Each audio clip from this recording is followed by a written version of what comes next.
Queridos irmãos, é com muita alegria que nesse dia de São José, vou deixar aqui os meus irmãos eóbis e volto para o Rio de Janeiro, mas volto com o coração cheio de ação de graças por tudo que vivi nesse tempo e também com a confiança que a missão, que é como uma pequena sementinha, foi lançada na terra da igreja, na terra do coração desse povo que é muito bom, que é muito acolhedor e que um dia vai se enraizando pouco a pouco, se estruturando e um dia será uma grande árvore que poderá alimentar muitas almas e onde muitos pássaros do céu poderão se abrigar.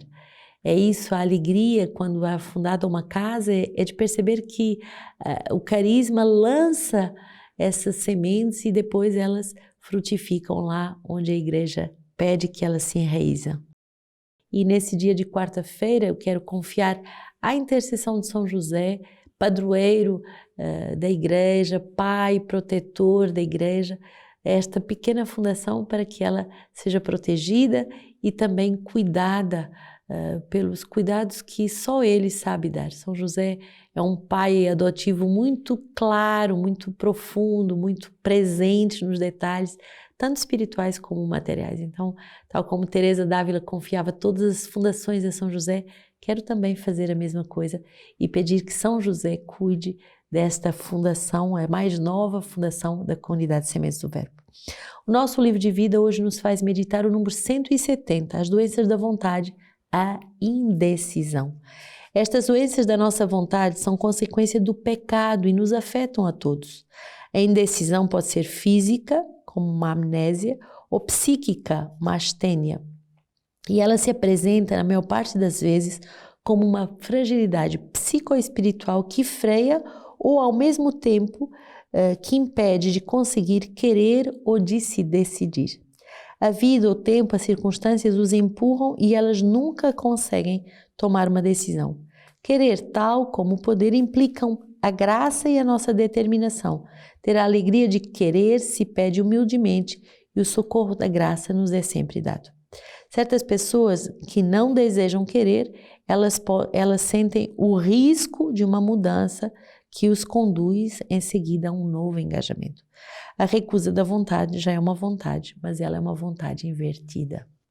Então esse número 170 vai nos mostrar dessa ferida, dessa doença da vontade que é a indecisão. Você certamente já experimentou, você diz sim, diz não, você dá um passo para frente, dá um passo para trás e justamente essa indecisão freia ou impede que alcancemos a vontade de Deus na nossa vida. Pessoas não desejam querer e sentem sempre esse risco da mudança, não querem progredir, não querem melhorar, não querem dar passos e estão sempre nessa indecisão. Também é indecisão vocacional. Muitas pessoas sabem que são chamadas a dar a vida a Jesus, mas hesitam, têm medo, ficam calculando, não confiam, não dão esse passo de uma vontade livre e decidida para seguir Jesus. Atos 12, 23 a 13, 5. Entretanto, a palavra de Deus crescia e se multiplicava. Quanto a Barnabé e Saulo, depois de se terem desempenhado do seu ministério em Jerusalém, regressaram levando consigo João, cognominado Marcos. Havia em Antioquia, na igreja local, profetas e doutores. Barnabé, Simeão, cognominado Níger, Lúcio de Cirene e ainda Manaém, companheiro de infância do tetrarca Herodes e Saulo. Celebrando eles a liturgia em honra do Senhor e jejuando, disse-lhes o Espírito Santo: separai para mim Barnabé e Saulo para a obra a qual eu os destinei. Então, depois de terem jejuado e orado, impuseram-lhes as mãos e despediram-nos. Enviados, pois, pelo Espírito Santo, eles desceram até a Seleucia, de onde navegaram para Chipre. Chegados a Salamina, puseram-se a anunciar a palavra de Deus nas sinagogas dos judeus. Tão bonito perceber como é que é a vida dos apóstolos, como é que é a vida dos discípulos. Ela se situa entre a escuta da vontade de Deus e o jejum da vontade própria que se opõe à vontade de Deus. Tão bonito. Eles celebravam a liturgia, isto é, eles escutavam a vontade de Deus, mas eles jejuavam. Para quê? Para frear a sua vontade, que é muitas vezes indecisa ou que se opõe à vontade de Deus. Para quê? Para que a vontade de Deus se cumpra. Depois de terem jejuado e orado, impuseram-lhes as mãos e despediram-nos. Isto é, depois de ter escutado a vontade de Deus e renunciado à sua vontade própria, podemos servir a vontade de Deus. Podemos ser nós mesmos enviados para fazer a vontade de Deus e podemos também enviar outros a fazer a vontade de Deus. Salmo 66, Deus tenha piedade de nós e nos abençoe, fazendo sua face brilhar sobre nós, para que se conheça o teu caminho sobre a terra, em todas as nações a tua salvação. Que as nações se alegrem e exultem, porque julgas o mundo com justiça, julgas os povos com retidão e sobre a terra governas as nações. Que os povos te celebrem, ó Deus, que os povos todos te celebrem, que Deus nos abençoe e todos os confins da terra o temerão. Que todas as nações exultem e se alegrem, porque julgas os povos com retidão. E o Senhor governa cada nação com retidão. Governar é fazer com que aquela pessoa entre nessa vontade, entre nessa obediência. O Senhor quer nos governar não para ser autoritário, não para nos esmagar, mas para nos ensinar a fazer a vontade de Deus. Aceitemos ser governados por Deus, aceitemos que Ele conduza a nossa vontade para a união com a sua vontade e seremos felizes.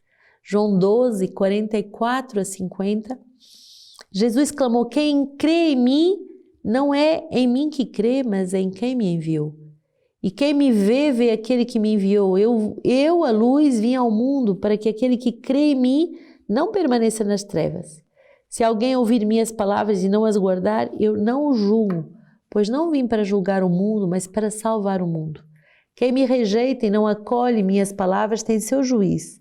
A palavra que proferi é o que o julgará no último dia. Porque não falei por mim mesmo, mas o Pai que me enviou me prescreveu o que dizer e o que falar. E eu sei que seu mandamento é vida eterna. O que falo, portanto, eu falo como o Pai me disse. Aprender a não viver pela sua própria vontade, mas a viver pelo Pai, com o Pai, segundo a vontade do Pai. A não falar as suas palavras, mas a falar as palavras do Pai. A não ter os seus pensamentos, mas a ter os pensamentos do Pai, a não impor o seu eu, mas a deixar que a Trindade possa ser revelada através da nossa existência, é a profissão dos missionários. Eu hoje parto para o Rio de Janeiro e deixo essas 4 irmãs que vão viver esse mistério. O Pai que me enviou me prescreveu o que dizer e o que falar. Os missionários são esses filhos unidos ao Pai que vão fazer aquilo que o Pai prescreve e aquilo que o Pai lhes ensina para que eles também possam ensinar uma multidão. Hoje o tratado sobre a Trindade de Santo Hilário no século IV vai dizendo: proclamemos como uma verdade que a palavra se fez carne e que na ceia do Senhor nós recebemos esta mesma palavra que se fez carne. Então, não, como se pode negar que permaneça naturalmente em nós aquele que, ao nascer como homem, não só assumiu a natureza da nossa carne como inseparável de si, mas também uniu sua natureza humana à natureza divina no sacramento em que nos dá a comunhão no seu corpo. Deste modo, todos somos um, porque o Pai está em Cristo e o Cristo está em nós. Portanto, Ele está em nós pela sua carne e nós estamos nele, e através dele o que nós somos está em Deus. É essa a alegria dos missionários, é essa a alegria de dar a vida para que um povo inteiro possa também descobrir que quando estamos em Deus, o que nós somos está em Deus também.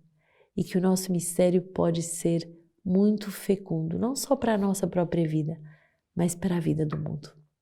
Que Deus abençoe essas irmãs que agora ficam nesta missão e que esta casa seja muito fecunda de toda a beleza da palavra de Deus e que muitos possam encontrar a Cristo e serem fortificados como discípulos missionários. Que Deus nos abençoe a todos, Ele que é Pai, Filho e Espírito Santo.